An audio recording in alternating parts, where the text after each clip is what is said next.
We are live. Suyash, thank you so much for making time. You're currently in your new house, and you just, as you just got started the conversation, Suyash was just sharing the pains of moving into the new house.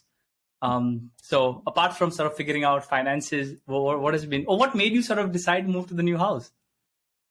Because I think the majority of my life I've spent looking at cows on the road, because the sheer amount of travel that's required to go from North Campus to South Delhi. So anyone who's not in Delhi wouldn't know the pains that one has to go through to actually get from a place that's far removed from South Delhi to South Delhi, because South Delhi is like the hub of everything that's happening in Delhi, unfortunately.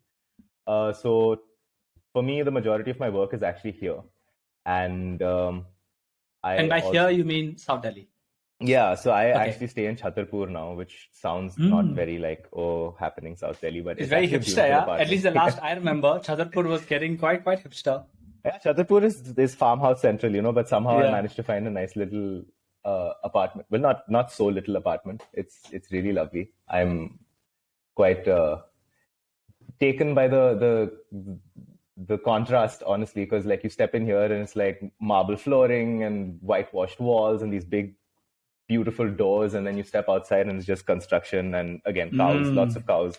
So it's nice. Yeah, it's really nice. Yeah, got it. So you mainly decided because work was just in South, North to South was just a painful commute. Absolutely, that and also I thought it was a convenience thing, but it was also purely because this is I felt like it was time for me to get my own space, because the amount of work that I was getting was sometimes just reach a point where you're just ready to have your own space, and it was time for me. Yeah, so I wanted to. Nice. Yeah. And you've been living at family for everything until like the last month or last 2-3 months. Pretty much, yeah, except for a couple of like months here and there where they've taken off or I've taken off. Like it's been nonstop. But yeah, it's been almost a year now that I've been living here outside. Nice. It's nice. Yeah. That's cool. So for people who haven't, stayed up to date, which is I think very hard with Suyash's case, but Suyash and I met when we were in university. Suyash was studying English at Stephens with us.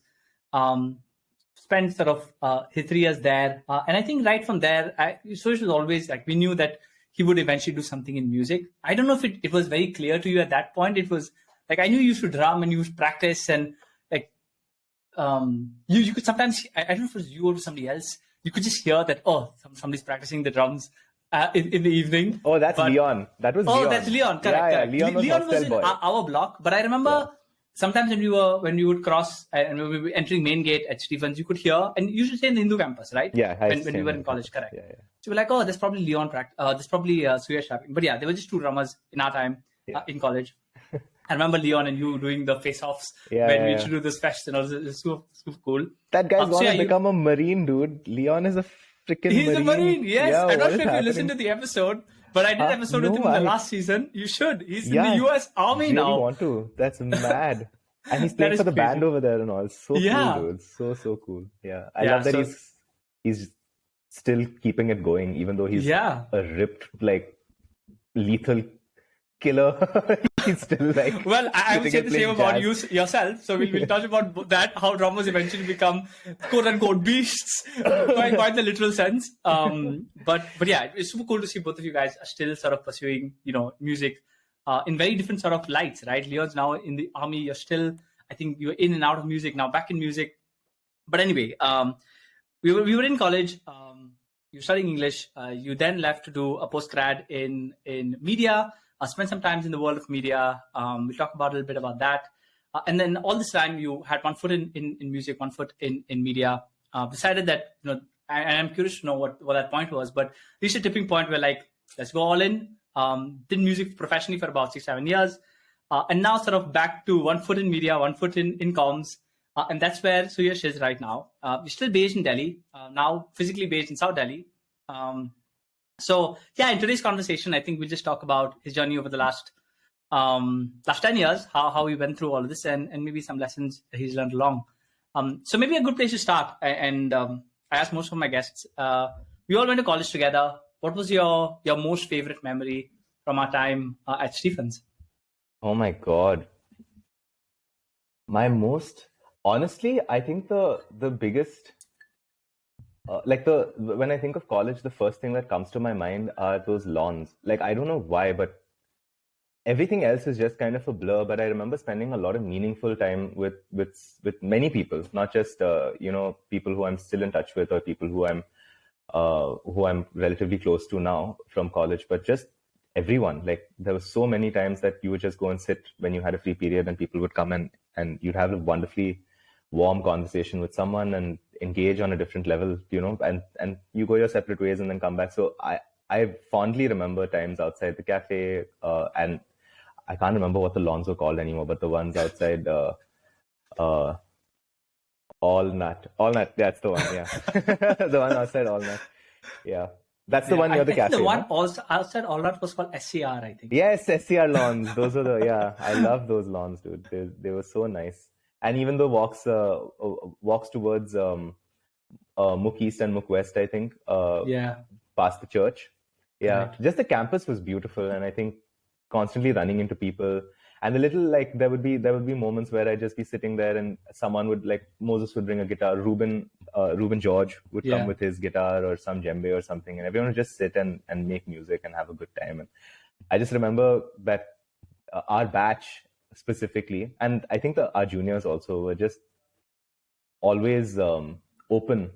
And that's something I've taken away from Stephens quite a bit. Like, it's just how, because honestly, there aren't too many institutions, especially in this country, where people stress on, like, where the institution itself stresses on attendance, So because they stressed on it, people had to come.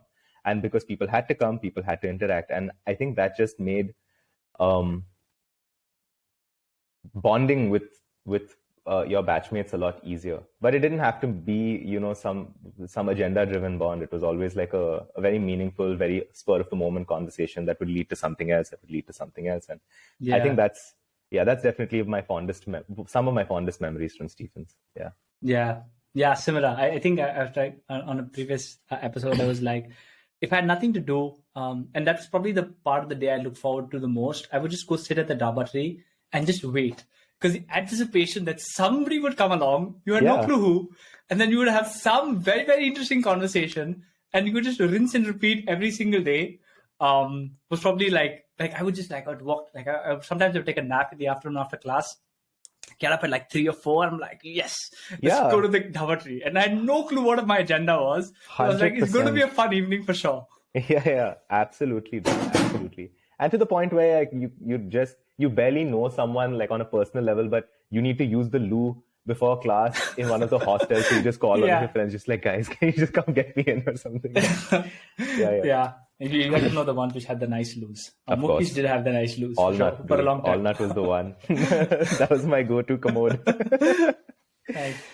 Okay, so that was college. Yeah, I agree. I think there was this air, or this air of just carelessness, and very, like, not carelessness, carefreeness, which I think for me too was much fun. I think I remember the time spent outside the classroom much more than inside the classroom. Yeah. And then that sort of, I think, is similar for many people. Okay, so 3 years college, you did English. When you were in college, did you ever think you would pursue a career in music? Always. So I honestly, like, since I was a little itty bitty baby, I've been, this image of me playing on a huge stage was always there since I got my drum kit, actually. And what age was that? Well, it started well before 13. 13 is when my parents gifted me my drum kit. Like, but before that itself, because I was watching a lot of VH1 and MTV, and at that time, like, those channels were like, I'd be brushing my teeth in one room, and you discover so much cool music. And there was no Shazam, there was none of that shit. So you'd have to, like, you'd hear a song, you come running, and I remember I used to write down lyrics, which I'd go and Google later to try and find the song, because if I missed the title of the song, I'd be like, I still don't have Shazam, and I do exactly that. Yeah, exactly. So that's how I used to find new music. And I remember, like, I'd come running just to watch the entire song so that I'd know, like, what the last, like, they'd have the credits, right? Correct. So at that time, I was discovering music, and I remember watching they used to stream these live concerts once in a while on VH1. So at that time, like, just seeing that somehow stuck with me. And music was always a huge part of my life. Like I remember even when I was growing up, I used to have to travel a lot because my parents were doing their PhDs abroad. So, and they would constantly get research fellowships. So, I would go stay in Holland for a year and a half, have my schooling there for a year. Then I'd go to Sweden, or it was just constantly in and out. So I changed some 9 schools when I was a kid because it would be in India, back out, back in, back out. And throughout the course of that, I basically had a lot of time to spend with my mom and dad, and they were also like, they're not musicians themselves, but they love music. So they used to listen to tons of different kinds of music. Like I remember my mom, of course, was into a lot of ABBA and Pink Floyd, and like that was the stuff that I got from her. But my father, on the other hand, he was a huge fan of world music. Like he used to listen to everything from from samba to a lot of Afro-Cuban music, a lot of Indian stuff. Like I remember Shubha Mudgal I discovered through him, and just he was such a vibrant, such a wonderfully like colorful person, and his taste in music reflected that as well. And his taste in music kind of really stuck with me after that. Like it had a huge impact on me. And when he passed away when I was around 10 years old, but I remember just before that happened, he had sent me, like for my birthday, it happened about like 4 months after my birthday, but for my birthday, he was still in the US and I was in India, and he sent me a mixtape for my birthday with all my favorite songs that I used to listen to with him in his dorm room in Holland. And he had recorded his voice in between, like where he was talking about the songs or talking about how much, basically just having a conversation with me without me having to talk. It was wonderful. So I still have that cassette. But yeah, since then, like, at that point, my current taste in music is highly influenced by that. And of course, my stepfather, who was also a big part of my life at that time, who's just been one of the most incredible presences. I'm so blessed to have both of them. But his taste in music was also, a big influence for me, because he brought a lot of the heaviness, like the stuff that I really like now, like Led Zeppelin and Jimi Hendrix, and all of that stuff, came from my stepfather. So I've just grown up on a lot of music and loving a lot of different kinds of music. So it used to impact me very differently. So when I finally started playing, I was 13. My parents surprised me with a drum kit. Initially, my mom kind of trolled me. She was just like, "Oh, we should start you on tabla," because she knew I really wanted to play the drums, and I had this like rock star image in my head that one day I was gonna twirl sticks and fling shit around and fireworks everywhere. But then she was just like, "Yeah, let's get you started on tabla classes soon."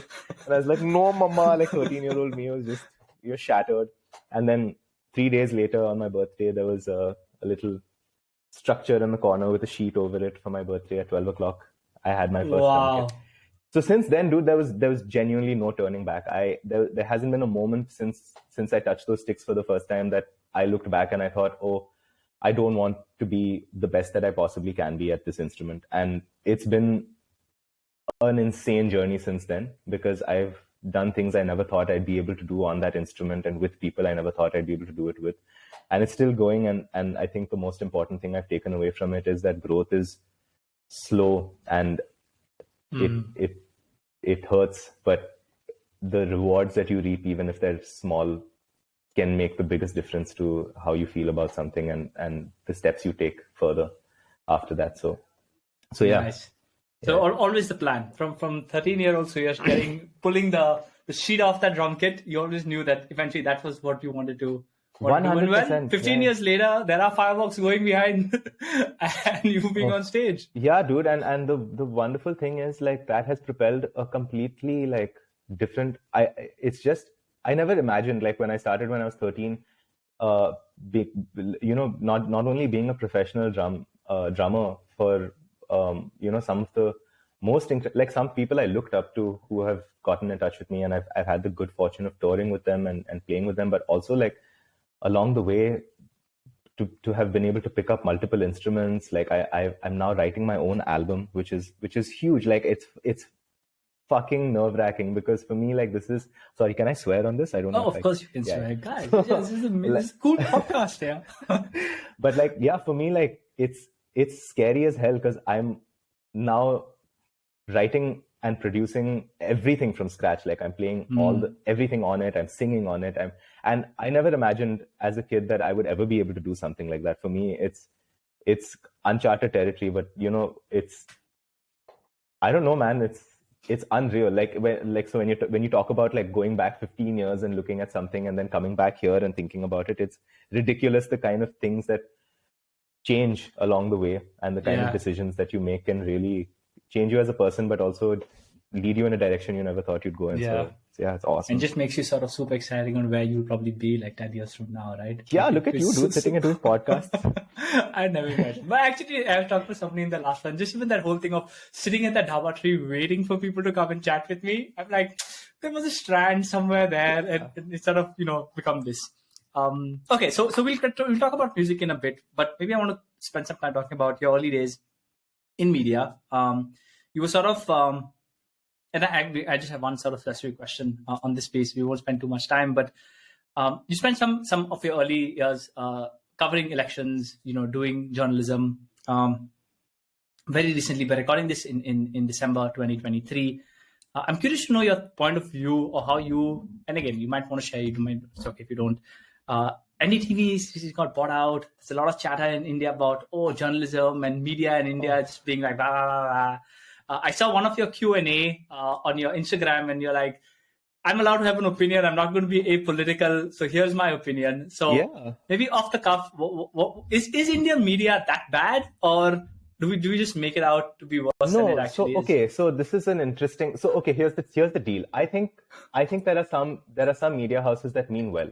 And I genuinely mean that, because I feel like in order for any kind of truth to be public, there has to be honesty and there has to be an opinion that is voiced. Now, I feel like the majority of the media houses today, especially electronic media, is controlled by the central government, and the majority of those people are doing it because they're bought out. It's no joke, and that share of voice is so significant to the decision making of the country. When you have people on TV, firstly, anyone on TV in this country is considered a celebrity. Like anyone who gets up there and says anything, their opinion suddenly matters. And when you have people, unfortunately, in this country who actually pay so much attention to the little nuances that people are saying, it makes a huge difference. And NDTV was one of those few media houses where you actually had a semblance of honesty coming through. Some kind of central view on things. At least to a certain degree, there was some kind of well curated content coming out from NDTV. Good conversations, good guests. At least there weren't people shouting in each other. Absolutely. I don't know how we reached that point. Yeah, and the thing is, they're not even subtle about it. Like if you go to Republic TV, fuck Republic TV, there's so many other, like, just all you have to do is turn on the TV and it's sheer propaganda. And it's horrifying to think that people don't see it. And the problem is, I don't think people want to. I think because brainwashing is something that's so intrinsic to the way that the political culture of this country kind of fosters. People are okay. They just go on for the ride, because at the end of the day, majoritarianism will favor the people who are in majority. So like whatever it is that is being shoveled down your throat in terms of propaganda is easily digestible because it's not impacting you directly. So for example, minority rights is something that people aren't really willing to talk about.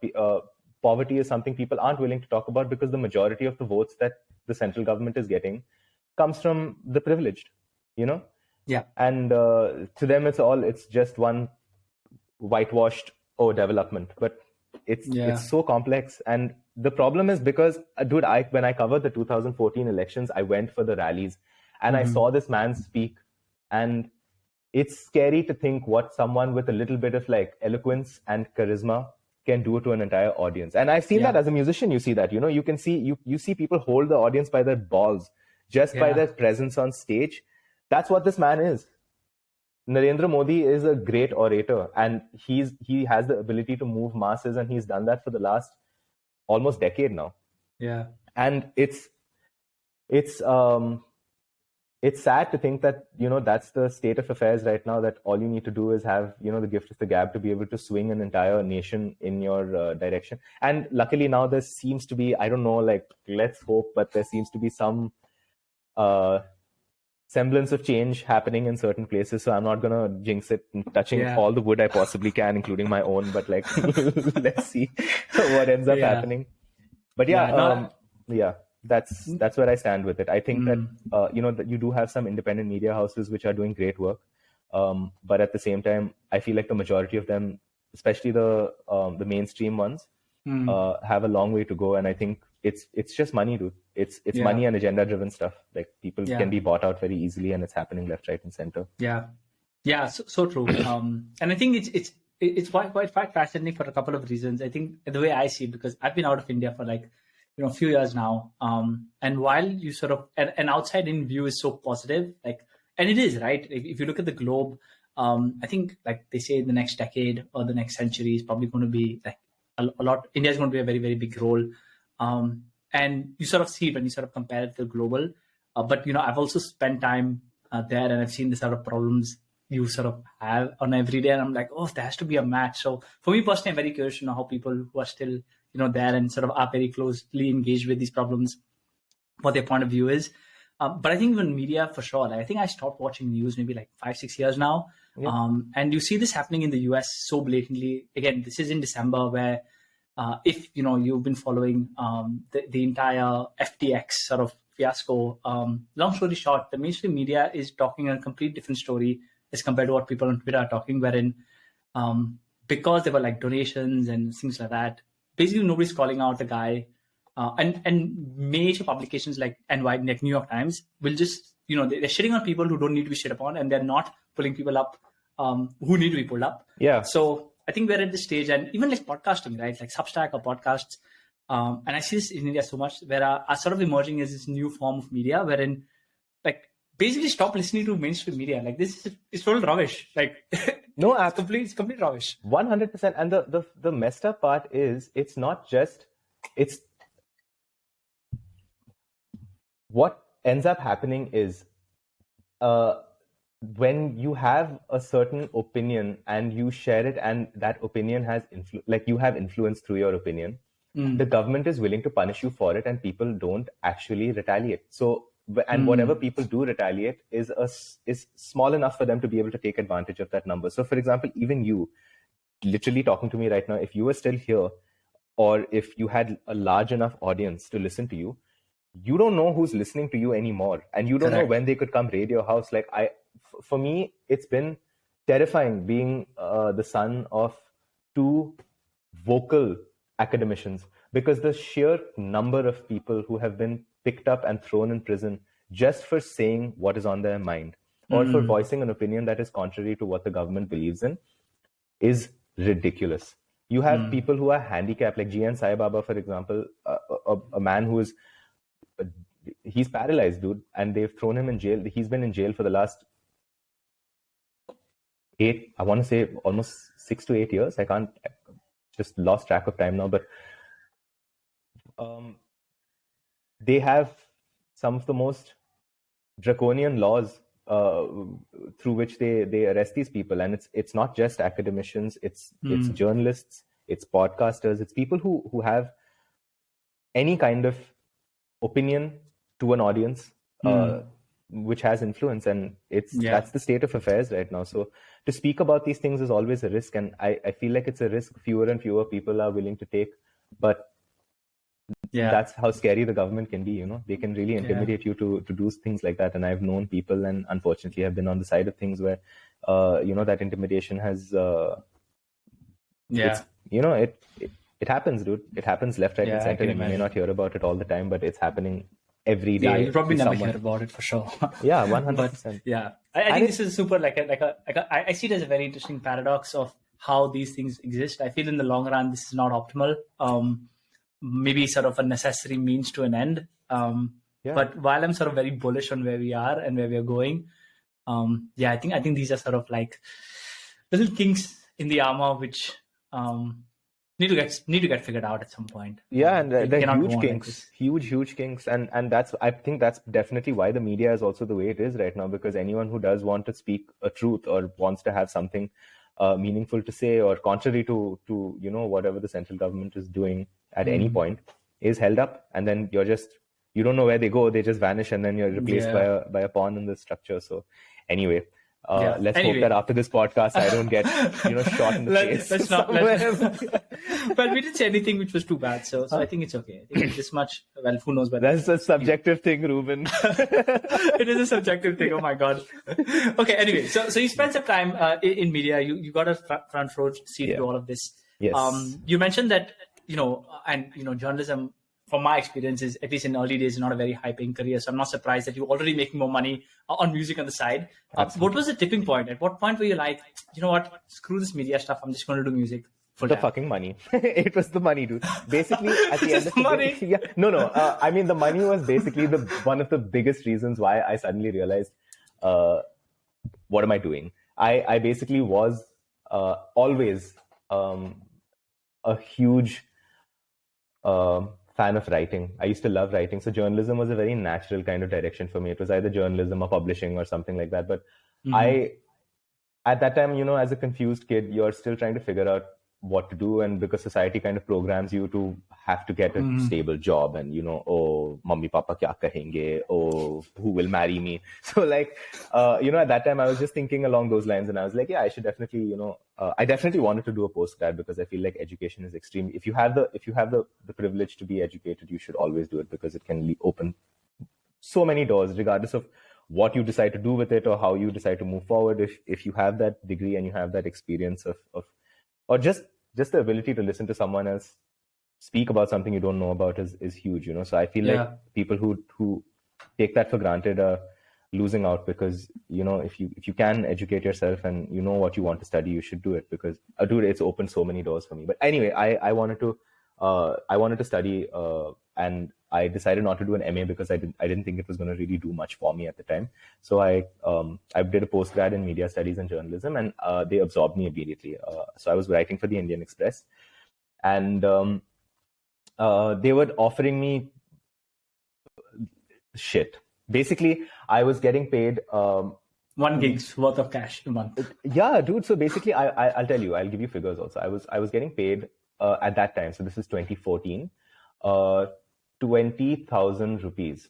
So that, and minus tax, that comes up to 18,000 in hand. That's what I was getting to write for them, and I was making the same money playing 3 shows a month. So for me, I was juggling a pretty massive career in media, because it takes a lot of time. Like your working hours are X to X in the office, but you're constantly on the road. Basically, you're on call.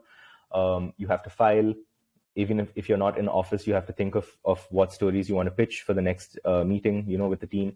And it takes a lot of mental energy. I mean, anyone would know, anyone with any job knows that the work doesn't end always at the office, and in media it's particularly more stressful, because you do have to constantly be mentally on the ball and physically as well, especially if you're covering city beats and stuff. You're always there. Like someone gets shot in the middle of the night or something massive happens, you're up and you go. You have to go get your bites. You have to go talk to the cops and figure out what happened, see if there's a story there, and then file the story. So for me, it was demanding, and I was also doing a lot musically at the time. And at that point, it was a pivotal point for me, because I was growing massively. Through college, music became a very, it became real for me. Like that's when professional music became real for me, because a lot of people wanted to work with me, and it was taking off. And at the point that I was working with the Indian Express is when it was peaking.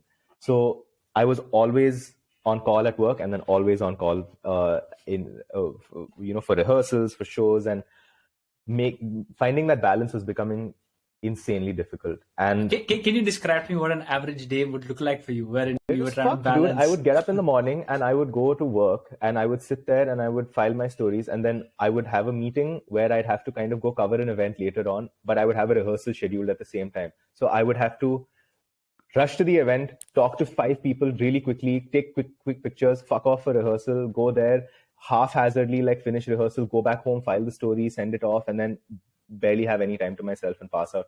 And then this was becoming a recurring thing, and I had the energy to do it at that point, so I was doing it. And but it was taking a toll, because somewhere inside I knew for a fact that I'm doing something that doesn't make much sense right now. So if you're 21 and how old is that? 22? 22. When you're 22 and you have the option to kind of explore something, like you don't have that many pressures at 22. Like you're still living with I still was living with my parents. I didn't have rent to worry about. I didn't have a lot of that stuff, but I was doing a lot of freelance work, which was paying off and was only leading to more opportunities.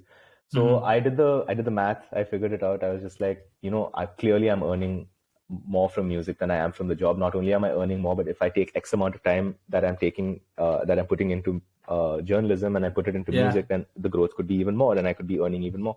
And so I took that sheet to my parents, and I was just like, this is the situation, and I feel like this is ridiculous what I'm doing right now. So I just about finished a year, and I quit. And that's when I went head in. Like I just dove straight into music. And no regrets, dude. It was absolutely incredible. Like, well, what did your parents say when you gave them that sheet? They honestly, my parents are the most open-minded, supportive, and I'm so blessed that way to have them. Like they looked at me and they were just like, if this is what's going to make you happy, then do it. Like, I mean, this is the time for you to do it, so do it. And I did it, and it only got better from there, and I feel like it's because of the confidence they had in me and the confidence that I had in myself that I was able to do that. And I think parenting makes such a huge difference, because I know so many people who desperately are passionate about something which is artistic, but never pursue it because they don't have confidence in themselves to be able to do it, because they don't think other people have confidence in them. But to just have someone as important as close family come to you and say, I think you can do it, I think you're good enough to actually fucking do it, makes a huge difference. Like you automatically take that and you want to do something with it. You're saying, fine, if you actually think that it could be something, your opinion matters. So if you think it matters, like if you think what I'm doing matters, then I matter. And I think that played a huge role in the way I approached it also. I tried my best not to ever let myself get complacent. I was always practicing. And it happened at one point also, I remember, because a lot of people wanted to work with me at some point. I just thought I was the shit. And I was like, I'm just going to keep getting work. And then I got called to play a huge festival at one point. I remember this is one of the first editions of NA7 Weekender. And I was playing one of the. Does it happen, by the way? I just played. Okay. Yeah, I just played. Nice. But Weekender, one of the first editions, I think this was 2015. I went to play one of the opening slots there, and I saw some incredible drummers play that day, some incredible musicians, and at soundcheck itself, and I got such a huge reality check. I was like, man, if I want to be. Like, I want to be the guy headlining that stage one day. Yeah. And if that's what it takes to be that guy, I will be that guy. And I worked at it, man. And I worked at it and I got there. But I think it's just that sheer zeal to never let yourself be mediocre. And it's still there. It's my biggest fear in life is to be ordinary. I think that's something that has led me to where I am today and is going to propel me to wherever I go from here on. But it's just the constant fear of being mediocre or being just another. Like I hate it. Like I can't stand it. So it pushes me always to try and be the best at everything I can be. And I know it's unrealistic, but I still live by it. Like it puts a lot of pressure on I put a lot of pressure on myself, but I think I don't know how to live any other way now. Do you think you put too much pressure on yourself? 100%. I'm an asshole to myself. Like, and I hate it. But I think it's. So then why?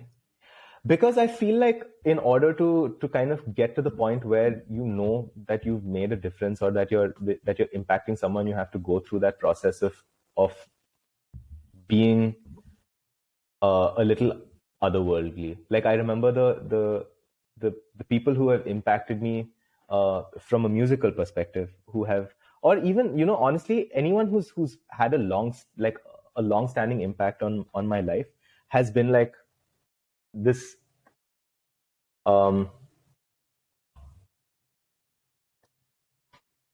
Has been someone I've looked up to. And I think that comes in many shapes and forms. So it could either be someone who's very close to you, but someone who says something that impacts you in a way that takes you somewhere else, or someone who you've looked up to, you know, or you know, like musicians. Or I don't believe in celebrity worship at all, but people who I think are incredible at what they do can leave a long stand. So someone from you know, a drummer or a musician I look up to, all the way down to like a friend who says something super impactful. I feel like there's just a certain kind of knowledge or a certain kind of like thought process and effort that's gone into building that opinion and that and forming that kind of presence to be able to have an impact. And I feel like that only comes with experience and work and smart work, not just like grilling yourself dry. It just comes with an understanding of something well enough to be able to impact someone else. And that I feel has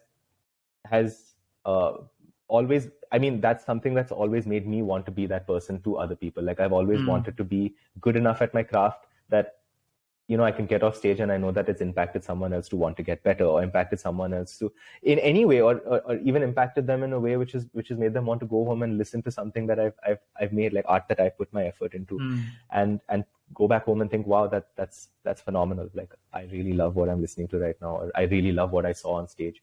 So I think that's why I push myself as hard as I do, because I always want to be top of my game to make sure that I'm never second best. Because I feel like being second best is just, there's no point. Like, what's the point of doing it? Yeah, this whole World Cup chatter, there's something like, you don't win second, you lose, or you don't win silver, you lose gold. Yeah, like, oh. Which sucks a little, but like it's just true. Like, yeah. But that's the thing, right? Even being second best can be super inspirational. Like I remember the 2006 World Cup, like France and Italy. Like even though Italy played incredibly, like I remember how much heart that French team had. Like, or even when you look at I can't remember, Netherlands Spain, was that 2010? I think so. Or it may have been the year after that. I'm not sure, but that was also incredible, because you can see someone trying their best to be the best, and you know that's also inspirational in its own way. Like I don't believe in that you know, you lose gold. Or, I just believe in that effort really counts for something. So everyone has something unique to offer. So you may not go away with first prize, but you may see someone delivering an incredible performance, trying their best to get their team across that line. Like I remember like that goal that Van Bommel scored. Was it Van Bommel? Like it's huge. Like he scored from like somewhere between half line and this thing, and it was mad. Like, but just to see that effort, like go into something, like someone who's put in so much effort to be extraordinary, like that stays with you. Yeah. And I think the people in my life who have impacted me in whatever way are extraordinary people, whether it was just a conversation that inspired me, or it was, you know, someone's performance I saw, or a movie that I saw that inspired me, or a book that was incredible and I couldn't get my, like it impacted me for days. You know, sometimes you read a book and you just think about some of the stuff that you read, like you finish what is the book which comes to mind, like top of mind? Oh, so there's actually a book by Mark Haddon. I don't know if anyone is, but it's called The Curious Case of the Dog in the Nighttime. And that's one of the books that has stayed with me, because the writing is just, the narrative is so gorgeous, and it's always stuck with me. And I keep thinking about that book every time I do this, because every time someone recommends a good book to me, I immediately go to that book, because it was a book that made me think for days, you know. And books like that, books like Animal Farm, you know, books would just provoke thought and make you feel like you're not done. You know, the book's over, but you're not there yet. Like there's something more. You know, they've triggered something there.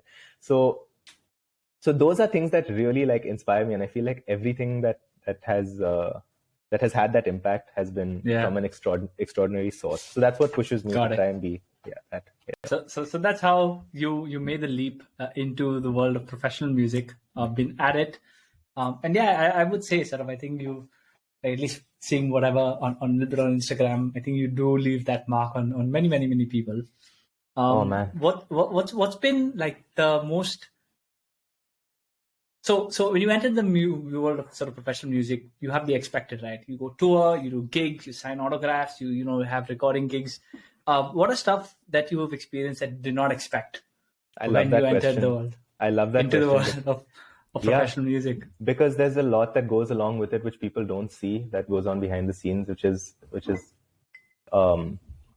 it's a mental game, dude. Because when you're doing it, you're doing it to reach an audience, and that audience, whether you like it or not, is looking for something that sets you apart. And it's a constant. Firstly, it's a battle to stay relevant, and because things change so quickly,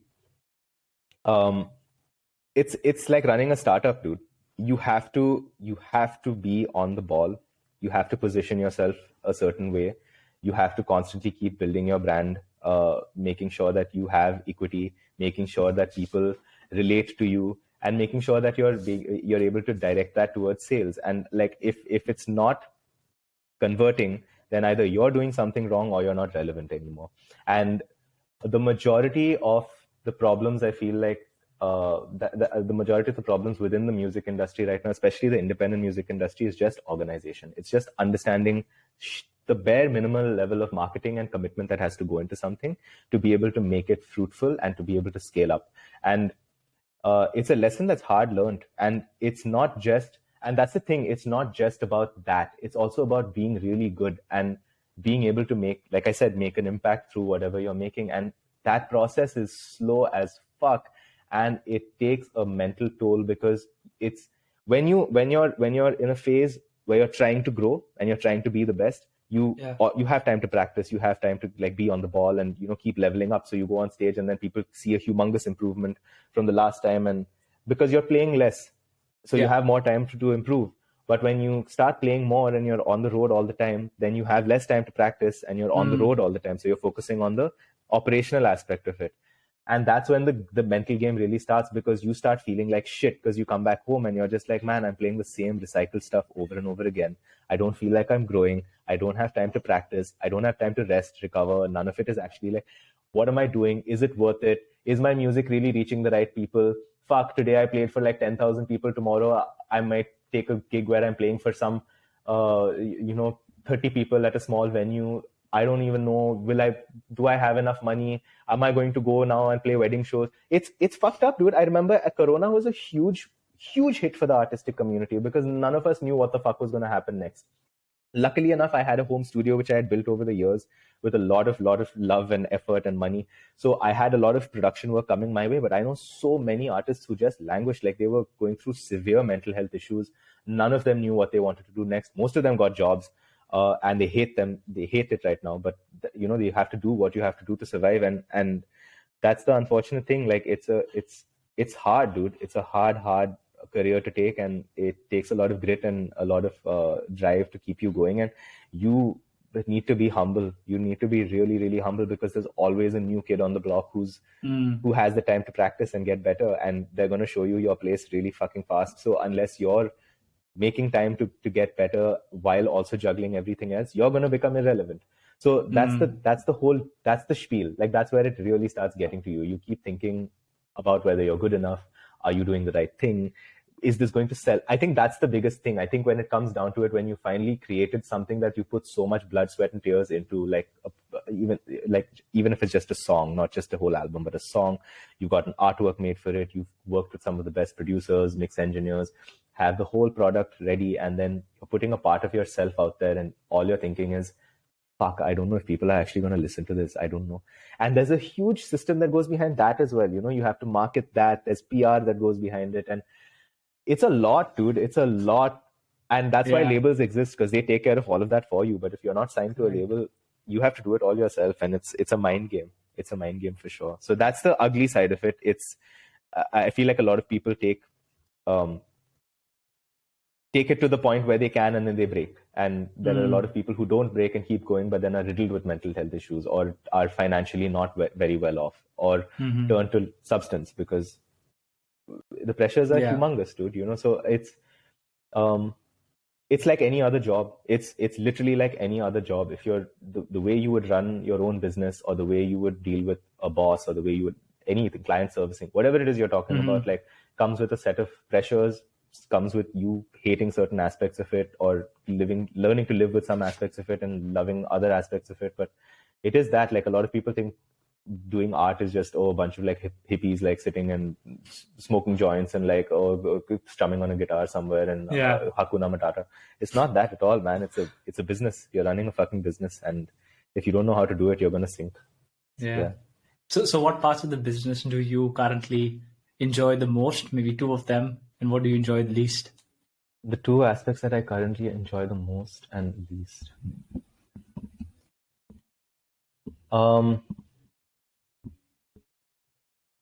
I think one of the things that I enjoy the most is,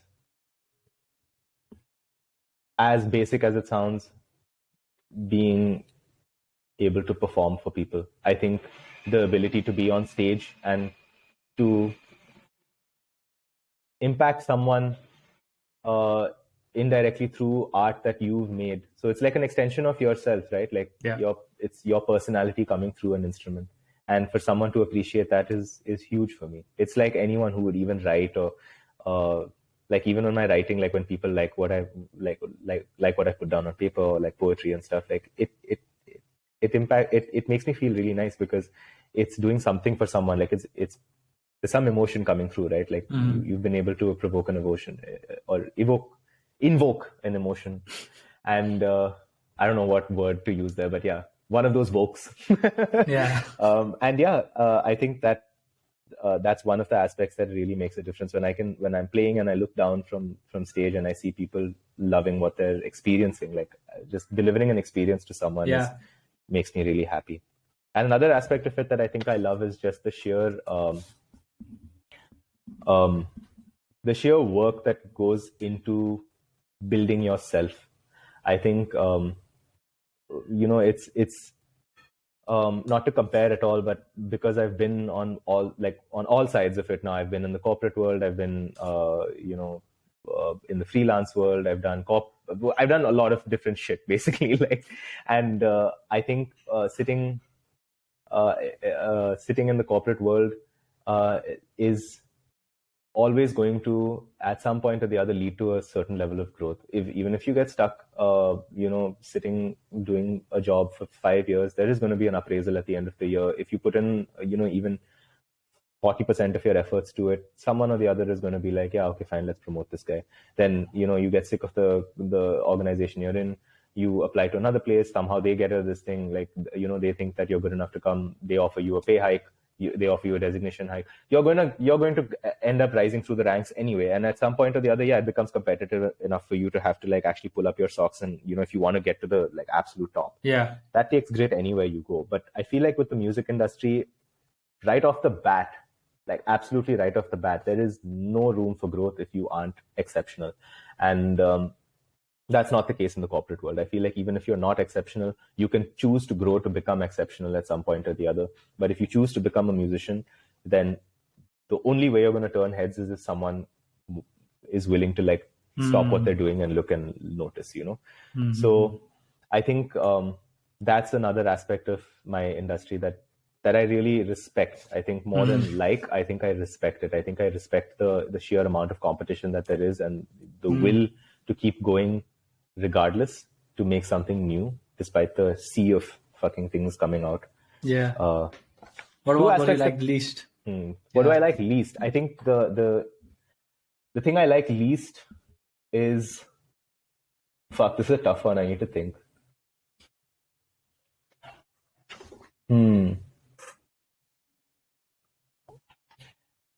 I think one of the things that I don't like about the industry is the culture of not I think that there's a very competitive culture, which is great to a certain degree, but I feel like there's a lot of trash talking and shitting on other people that happens very often, which I've failed to understand. think that there's merit to what anyone is doing which can bring in an audience. So if someone's put in work to be who they are, or to put out a certain kind of music, I think if they have an audience for it, it's because they've left an impact on them. And you may have your own taste in music or your own taste in something, but I think there's merit to what everyone does and is able to pull off. And yeah, certain people definitely put in more work. So I can see where that resentment comes in, but I don't like that. I don't like it when people hold on to that feeling of resentment and let it bring them down to the point where they don't believe in what they do anymore. So I've seen people like just a very understandable debate is that people often take these big pop stars as like benchmarks, and they think, oh, okay, fine, like a Justin Bieber or like a Harry Styles, those guys are, there's a like little mix, like there's a lot of stuff that goes behind that. They're a brand. Like if you look at them, those guys are the face of a brand, and then you have 600 things beneath them which are pushing them to be that. You have a publicist, you have a label, you have a distribution company, you have an artist, you have ghostwriters, people who are mix engineers, and producer list goes on for days. Like you'll have 600 guys working on one song. And then you have the live production team. You have everyone, like the dancers, the whole backing band. There's so much going into that one thing, and so much money and effort going into building that one person. And that's what it is. You have organizations pushing it. So to have them as benchmarks is difficult if you're not in the same industry as them. Correct. To be in the same industry as them, you have to go and get signed to one of those labels and then get pushed to that extent. But internal, like within the local scene itself, you have people shitting on each other and being like, oh, how, people just like singer-songwriter music. Everyone just wants to go listen to people talk about love. And it's true. People relate to it. So you can accept it and try and be different, or you can, if that's your voice and you think someone else is doing it but is getting a bigger audience than you, then that's okay. Just accept it and figure out what you can do to pull in a bigger audience. But don't shit on the guy or the girl who's got that audience because of what they're doing for themselves. Like just because that audience is focused on them doesn't mean they can't also focus on you at some point or the other. So I feel like I feel like competition is great. I feel like a little bit of bitching around is also fine. Like that's how you get rid of all that frustration. Yeah, you need to be like, you need to have an outlet as well. But to hold that resentment long enough for you to be like, fuck this guy, fuck all of those other people, like I don't know why they're doing well and I'm not doing well. That I feel like that's something that's rampant in the industry right now, and I feel like people just need to chill out and believe in what they're doing and make the music, and eventually it's going to happen. Like that constant will to be the next big pop star, or like whatever it is. Like I don't know. Yeah. I feel like people need to just chill out with the internal. Yeah. That negativity needs to go, and it's a tough one though. That's. I feel like it's just a tough space to be in, because there's always going to be someone who's making more accessible music, or everyone to each their own. So yeah. Okay. Yeah. So you like the thrill of the stage. You like that it pushes you to be the best version of yourself, and you probably do not like that much about people like shitting and dunking on others. Absolutely. Yeah. Okay. Nice. One thing I wanted to go back. You mentioned a few times that like growth is slow. What do you mean by that, and how does that sort of what does that translate to for someone, say, just starting out their career in music? What do you mean by growth is effing slow? Growth is slow because it comes in multiple forms. I feel like you can grow exponentially if you're sitting and practicing every day, obviously. How many hours a day do you practice? Right now, none. And that's the fucked up thing. That's why I'm going to get to that. So but say in your growth years, when you felt that you grew the most. When I was between 20, I'd say between when I was say 16 and 23 or 4, I would practice a minimum of 2 to 3 hours a day. And it started getting more and more. So like when I'd have more time, like when I'd have more downtime, I would spend up to 4 hours sometimes. And it's important, like putting in the time. And like I said, it's not just about going in there and putting in the 4 hours. It's about structuring it and making sure that each of those 4 hours counts to make you better.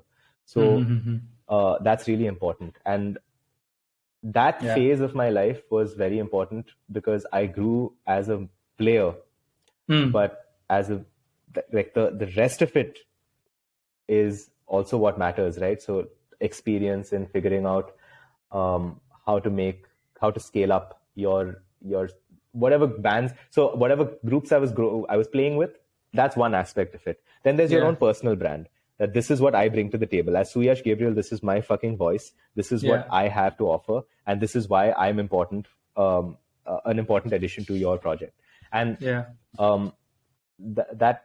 that's a big part of what I had to kind of build for myself as well, you know, like whether that was the persona I bring or the kind of person I wanted to be on stage, or my vocabulary on the drum kit is all stuff that I've worked on and has gotten me whatever shows I've gotten till now, or whatever opportunities I've gotten till now.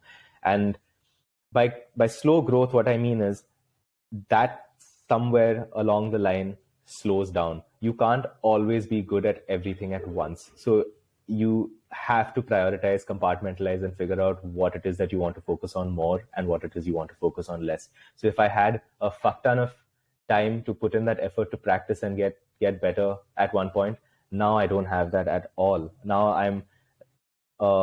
I've taken the plunge into another corporate space now, which is actually for music eventually, but I'll talk about that a little more later. But yeah, I have that along with rehearsals, performances, and now I'm not 24 anymore. I'm 30 years old, and 6 years later, a lot can happen. So the opportunities, the stakes are bigger, and you need to really, like, there's a certain level of professionalism that comes along with those commitments, which you can't default on. Like, I can't be late for some of those rehearsals. I can't be canceling shows, or I can't be a 23-year-old anymore. So those are big commitments, and I feel like that's a space in my life that I'm growing in a lot right now. Just learning the ropes of, like I said, putting out my own music, figuring out like how to build that and scale it up and make sure that there's value there. Growing as a communications expert now, so that I can bring that into music eventually and help other artists. But more importantly, it's, like I said, it's a mental game, because there are so many moments in my life where I sit behind the kit nowadays and I feel stagnant and I feel raw and I feel like I used to be more confident when I sit here, and I don't feel that right now. And why is that? And then you realize it's because I'm not fucking practicing, and I'm not practicing because I don't have time to come back home and actually sit down. So it's just that, dude. It's constantly reprioritizing and growing.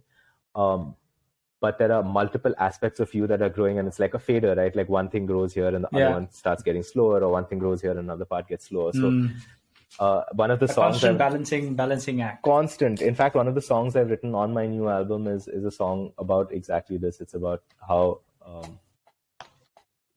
the strive to be extraordinary and to constantly become the best version of yourself is hard but rewarding but slow, like incredibly slow. And you just have to be okay with that, you know, like it's okay, because as long as you're growing somewhere, it's okay. Like never and it's also good to not grow sometimes. Like I'm a huge like advocate now of people just taking 10 days off to stare at a wall. I think everyone needs to stare at a wall once in a while, or their ceiling, and just not do anything. It's called Vipassana. Absolutely. 100%. I feel like everyone should just take one day off sometimes to just do nothing. Lie in bed, stuff your face with anything that is within reach. If it's edible or not edible, that is up to you. And enjoy the process of doing fuck all. Like, I think that is... I think Bruno Mars probably went through the same. He wrote, I think, the song called The Lazy Song, which The Lazy Song, this, yeah, right? dude. Yeah, even Jack Johnson had that banana pancakes. Yeah, where he was talking about doing nothing and raining outside. Yeah, fuck that, dude. Let's just make some banana pancakes and cuddle and watch something. That's, 100%. Nice. Okay, last question on the whole music piece. from the conversation, if people have been paying attention, I think, and again, I don't know, but I would sort of assume that you focus a lot on sort of improving yourself, getting better. By the tone, you sound like a humble person, but I'm sure you've probably had struggles with ego. I don't know if you have, but I think the rockstar world and sort of your rise to fame, I think Rolling Stones calls you one of India's most prolific drummers, would have probably resulted in some some battles with ego and sort of coming to terms with that. I'm curious to know if there were some realizations you had, or how you sort of deal with ego, or if that's not even a big deal for you. So, okay, fine. This is a multi-pronged question, so I'll answer it in two ways. I think there are two parts of it. I think one is the personal aspect of it, and one is the professional aspect of it. So I'll start with the personal aspect, which is, no matter what people say to me after a show or after watching a video or after like anything that I've performed on, I think I'm my biggest critic. So one of the things that I think one of the skills that I've developed and completely like I'm very grateful that I am the way I am, because I never let it get to my head, because I always know that, yeah, sure, this show was great, but what's stopping the next show from being a shit show? You know, like what? And the only thing, like the one difference between today's show and the next show is how much time I have to prep for it, or how rusty I feel the next time. Have I slept enough? Have I eaten well? Am I feeling it? Am I mentally okay? Like, you know, have I been able to actually like relax for a bit? Has something happened in my family life? Has something happened to a friend? Am I okay emotionally? All of that translates to your next performance. So at no point am I ever going to take this and think this one is going to be great because this one was great. There's a huge gap between these two where I could improve and become better and be even more confident here. So with that being said, I have at one point, like I told you, there was a certain level of ego that I'd allowed myself to, because it was a very small scene, right? Delhi circuit is tiny. And when you're one of the best in the Delhi scene, like, you can, because you're constantly circle jerking in that same area, you think, okay, fine, this is it, you know, then you go national suddenly and then you see, oh my God, like, what am I like in front of that? Like that's where so you could either be like intimidated or you could strive to want to be there. So for me, luckily, I wanted to like try my best to reach those goals, and I'm still constantly striving. So for me, from a personal point of view, I don't think since that moment ego has ever played a role in my approach to my instrument or my approach to other people. I feel like when I look at other people being better than me, I don't think, how the fuck, like, you know, why is that guy getting an opportunity? No, it's because I suddenly see room for myself also to be able to scale up and to become better. Or it's just, I feel like everyone has their own voice, but some people just are able to communicate better than you sometimes, or you're able to communicate better than someone else. So for me, it's always how well am I able to communicate my ideas and thoughts, and how fluid are they? How eloquent am I at doing it at my instrument? So no ego anymore. Okay. On the personal side. That's the personal side. Yeah, that's me with myself. There's no ego, or very minimal, I'd say, ego when it comes to my growth and how well I want to communicate. On the professional side of it, however, there definitely is a bit now, because the way I was treated as a professional when I was 23 is very different from how I want to be treated now. Because at that time, I was a striving artist who was kind of like getting to the point where you know, you're slowly scaling up. It's okay, you know, organizers will treat you a certain way. Some people will treat you a certain way, and in those situations, it's you know, you learn to live with it. You're kind of like, okay, fine. You know, I'm a kid right now. It's fine. You don't even think about those things. But now, after reaching, you know, after years and years of playing and years of, there's a certain kind of like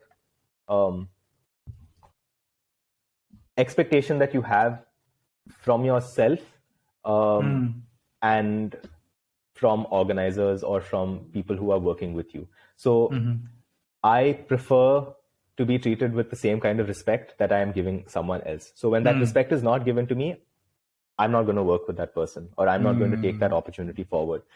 Because I know that from the time I was 23 to the time I'm 30, there is, you know, a huge leap that I've taken professionally. And there's a certain amount of respect that I command within the industry. So Correct. if you can't afford that respect to me, I can't give it back to you. So that's where I think that's definitely like, I know some people who don't give a shit about that kind of stuff. Like for them, it's just, yeah, whatever, it's paying the bills, so let's do it. But for me, it's very simple. If I respect my client respects me, and then we have a great time together, and working together becomes easy. If you can't respect me and you think I'm here to be your servant, then fuck you. You can go find someone else who's less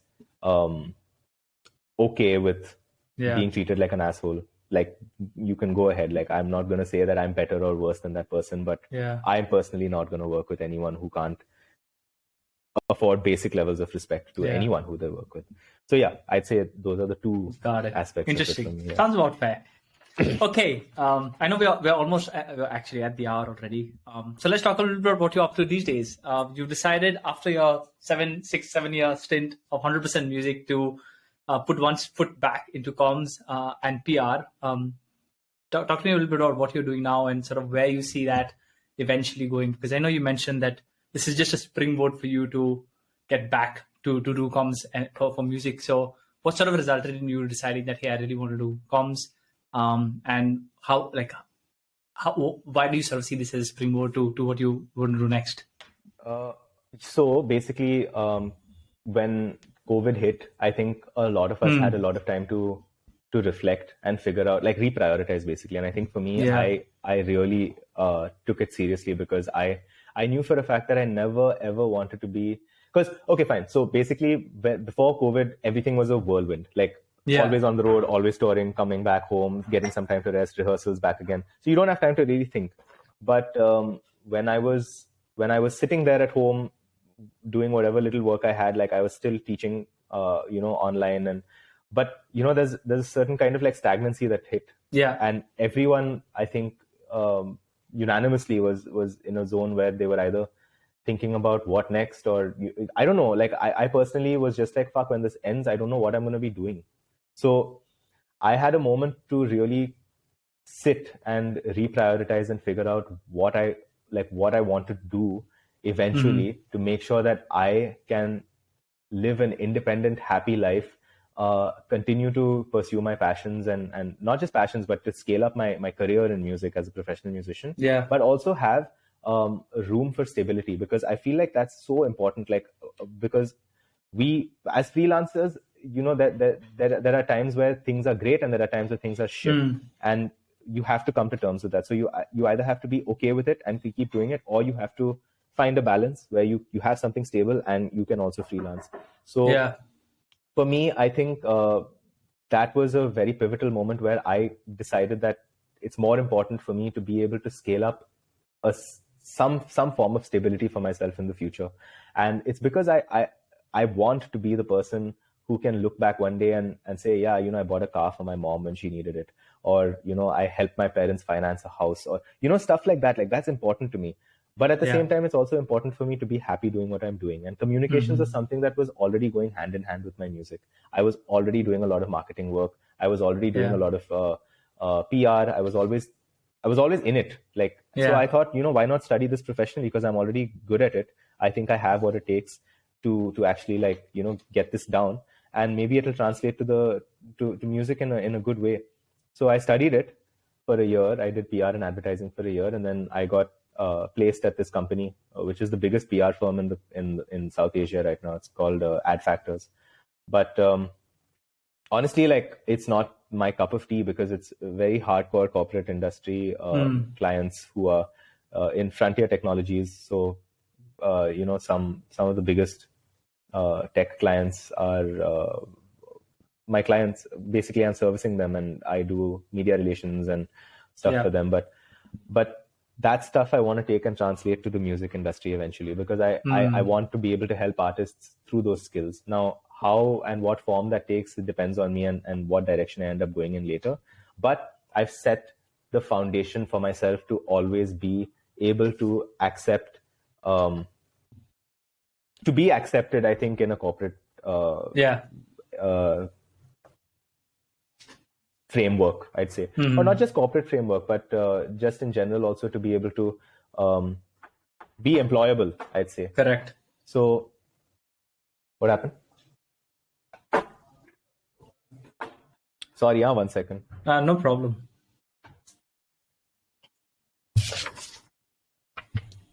Yeah. So anyway, there's a little bit of noise in the background. It's okay. Oh, it's fine. No problem. Anyway. So basically, so yeah, you were just saying like to just be employable, because I think stability as one of those things is growing as an importance for you, which I think similar for me. I think 20s is a good joyride, and then in your 30s it's like, man, like I think some stability wouldn't be too bad. Absolutely, and that's the thing, right? The stability can come in any shape or form. So I remember for the longest time I was working as a teacher for this music college called Vanderbilt College of Music, where I'd go.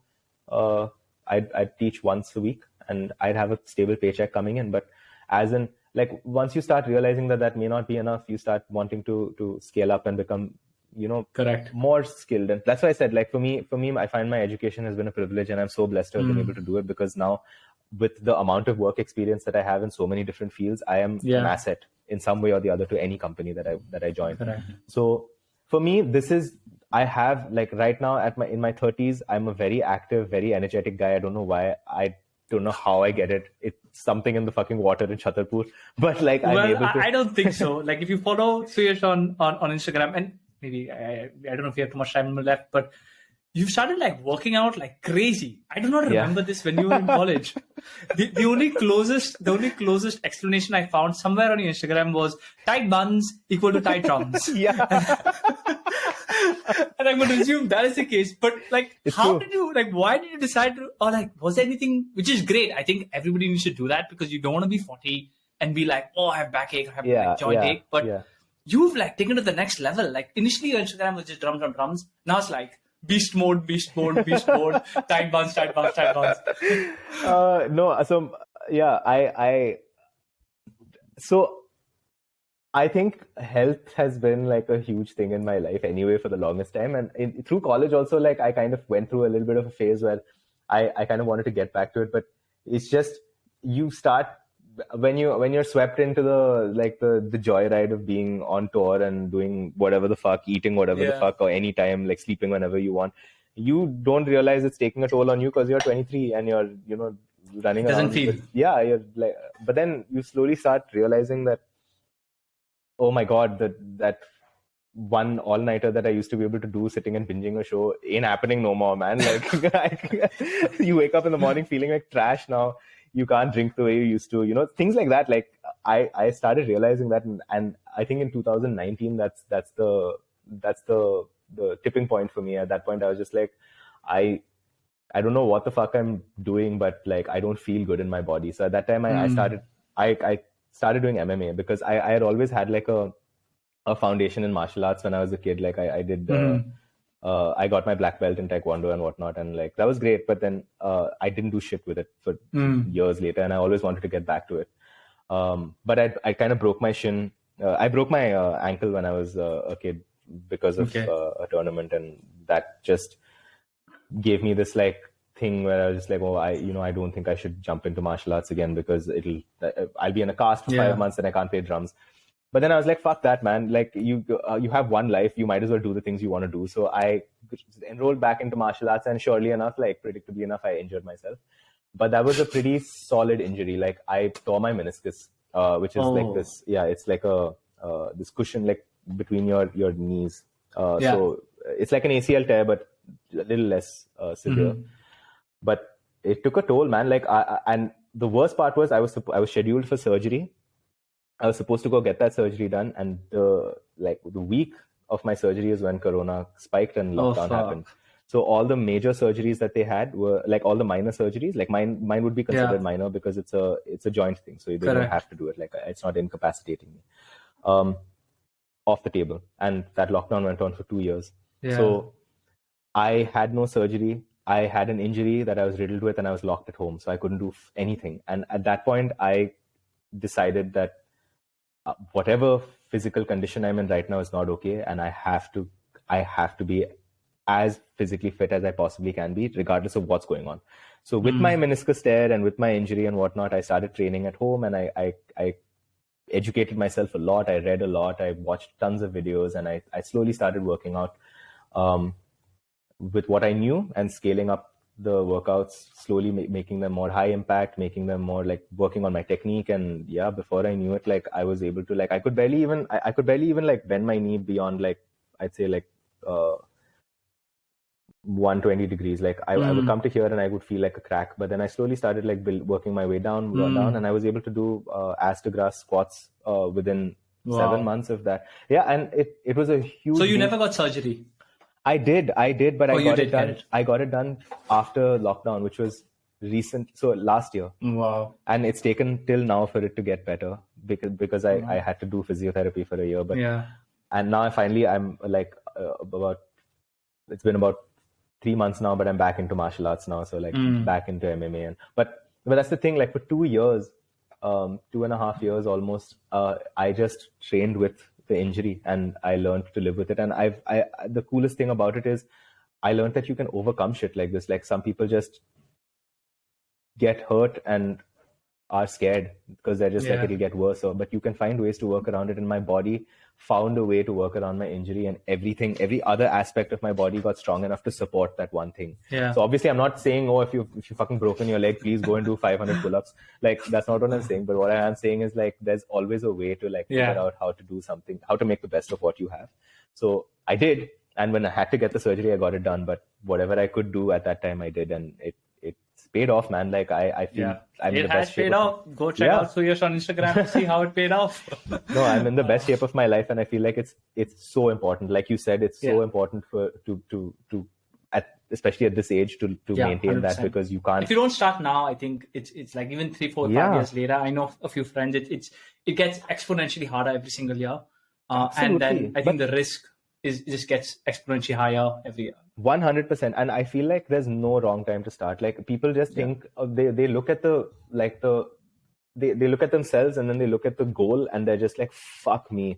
But the thing is, it doesn't just like, it shouldn't be about, oh, do I have abs or oh, do I, is my bicep like tearing my shirt? It should be more like, do I feel incredible tomorrow? Like when you wake up with that slight soreness or you feel a little more, you feel like you got a little more strength or a little more stamina, or you were able to do that one. Like I remember I was around 87 kilos, I think, when I went into the lockdown, and that's fucked up. Like I felt gross, and I had never been like, I'd never tried. Like I was always a really strong guy, so I was able to lift heavy shit, but I was never able to like do really cool calisthenic stuff. Like I always wanted to like be able to, lift my own body weight and like do parkour and all of that cool stuff, but never really like gave it a shot. So I remember like one of my primary goals was to be able to do like a good well-formed pull-up. And it took me 2.5 months just to get that one perfect form pull-up. But that didn't mean that from there to there, I was just struggling on the bar. Like there was little bits of progress every day, and you keep making that. And then that one day that it happened, I was just like, oh my fucking God, I can't believe it happened. And then if that's your goal, to be able to achieve this one skill, one task over a certain amount of time, you achieve it, then you go back and you look in the mirror, and then you're just like, my God, I look so different. I feel so different. So I'd say for anyone who's getting into fitness, don't look in the mirror every single day and think, fuck, my tummy's not going down, or my God, my bicep. Just focus on, was I able to complete task A that I set out for myself? Have I been able to finish those 15 squats that I promised that I'd be able to do tomorrow because I couldn't do them yesterday?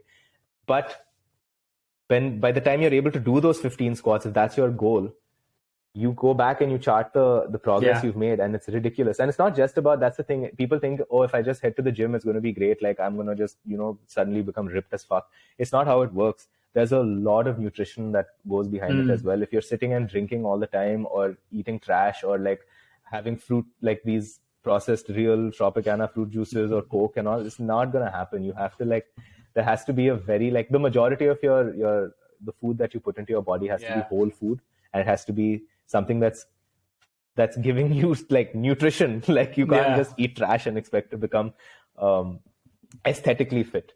So like, correct. Or to feel good. So I think like people need to just understand that. Just eat clean, moderate how much you're eating, and focus on skill growth. Don't focus on how many like centimeters your tummy has reduced. Just Yeah. that's you're setting yourself up to disappointing yourself. Yeah. Words of wisdom.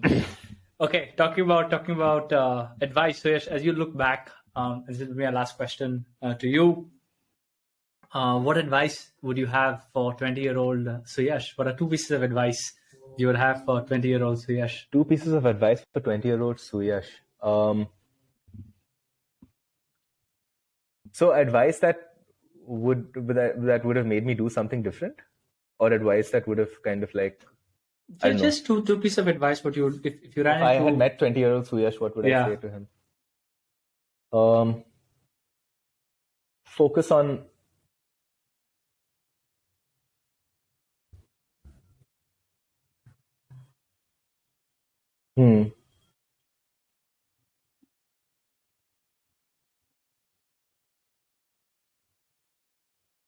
God damn, dude, Ruben, you're good at this, huh?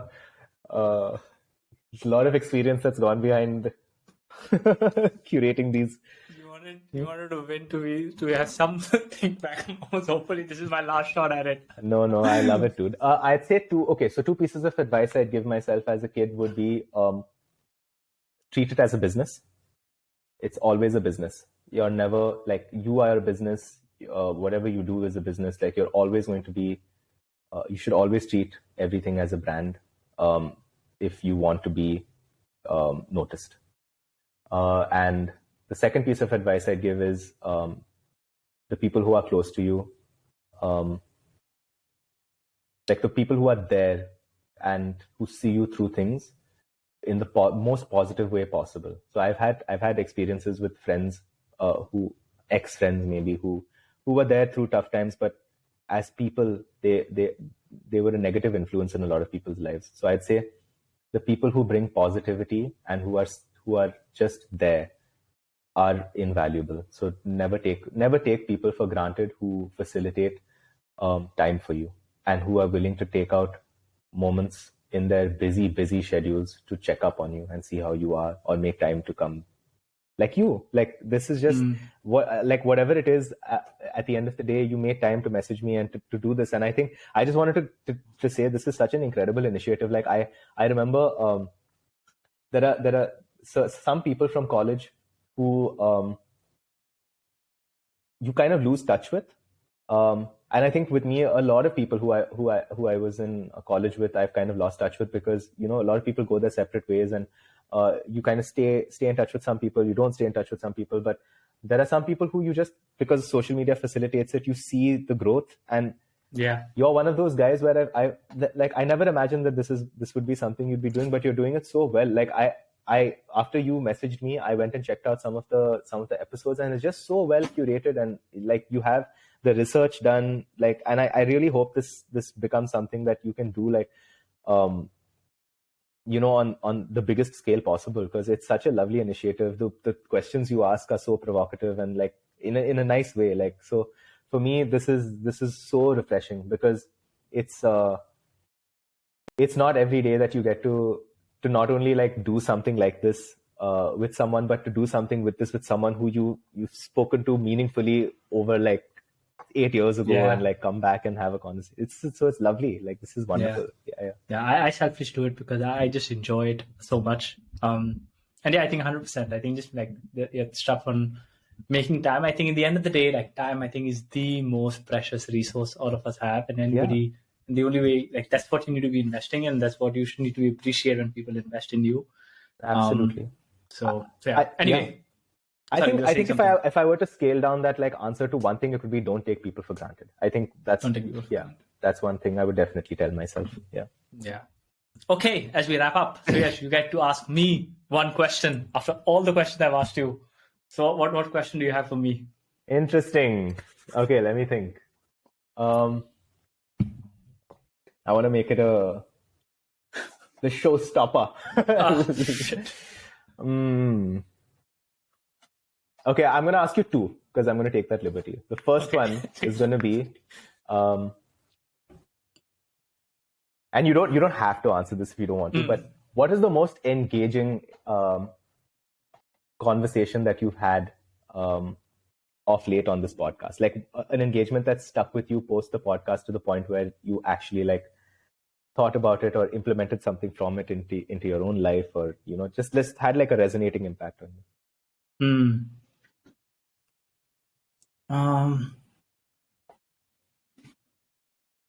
I think if I had to pick one, I think there've been a lot through the podcast, but if I had to pick one, and I think the theme is similar to actually what you just said, and that sort of resonates, is I remember this conversation with Ahona, and when I think I'd asked her the voice note similar to you, she sent me this message, and anything in CD, but multiple people said similar kind of things, wherein the simple act of just listening to people who they went to college with has been so, like, I wouldn't say profound is a very strong word, but so like interesting, very interesting experience, as well as this conversation. And I hope sort of you feel this a bit, but after the conversation ends, I think even the guest, like you, it's a very interesting experience that you've been through. All the people who will listen will go through that. And I think just trying to understand why that happens, like why is this random conversation so fascinating? Like, why do I look forward to it so much? Why do my guests enjoy it so much? And why do listeners like it? I think me and Ahona spoke a little bit about, and I distinctly remember the words about, we went to college together. We used to eat, live, shit next to each other.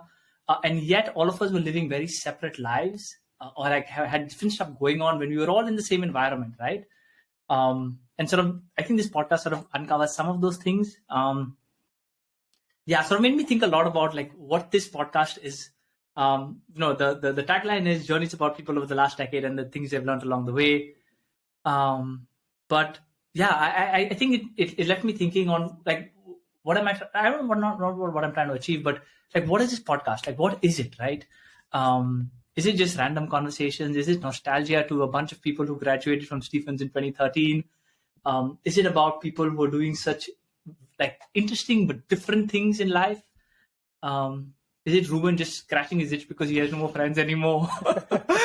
But yeah, I think that probably left me thinking. And again, this sort of has come up in many other places on, because it's a big existential question to me on what is this podcast. Like, I think I was struggling so hard to figure it out, which is why I ended season 1. And I was like, I don't know why I'm doing this anymore. Like, this is never going to become a massive podcast because it's such a niche sort of audience and a set of people. I feel like that's where you're wrong, buddy. I think it could get to a place that you never imagined, but yeah. Yeah, so I think that was probably one provocative thing which for the podcast. But I think like that was specific. But apart from that, I think just like random things around what people are experiencing in their world, which is so different. So say media and music for you, or like PhDs. I've had a bunch of people who run PhDs, and so just listening to them and just an insight into people's world, which is so different. But yet, you can have a very open and flowing conversation, which I think would have been very hard if we did not all study or did not just spend those 3 years together. And I think we don't make most of it. I think there's so much, insight, and not even insight, just like perspective, which is just there. It's just there. Like, you just have to have a conversation. It's so simple. Yeah, absolutely. So I think those are just some of the things. Fun question one. Yeah. Fantastic. The other question I'm going to ask you is, because we were talking about growth. I wanted to ask you what is the one thing that you think you've where's one space in your life you think you've grown exponentially in since I last met you? One thing that you can look back on and say, damn, I'm so proud of where I've gotten after the kind of work I've put in.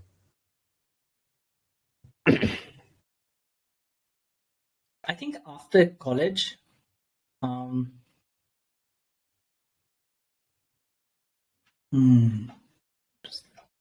most amount of growth. I'm also good at this. Boom! Okay, ladies and gentlemen, that's the end of the show. I don't know how to phrase this correctly, but I think I'm most proud of the. I don't even see them as risks, but maybe the risks I've taken. I think ever since college, if you look back at sort of the stuff I've spent my time doing, it's been very random stuff at the onset. But I think in retrospect, when I look at it, it's sort of like I'm very proud of the risks I've taken. And they seemed risks at that point. To me, when going in, I never sort of felt them as a risk, but I think they might have felt it a little bit at that point. But yeah, I think like just being able to live comfortably that, okay, I'm going to try doing this. It may work. It might absolutely tank, and it, has happened both ways. That doesn't sort of, unnerve me anymore. Or I won't say it doesn't unnerve me, but doesn't unnerve me to an extent which is paralyzing. So, tomorrow if I want to try something absolutely new and has zero chances of success, I won't be that like worried about it. And I think that I'm super proud about that, because I think that is like an important skill. I think until school, university, we are unfortunately, at least from my sort of upbringing and education, you're sort of trained to follow the path. And I think that's horrible. That's horrible. You need to sort of be able to think for yourself, make decisions, try something new. Like nothing great is going to happen if you do the same shit everybody else is doing, right? Absolutely. Like you said, you have to be extraordinary. Yeah.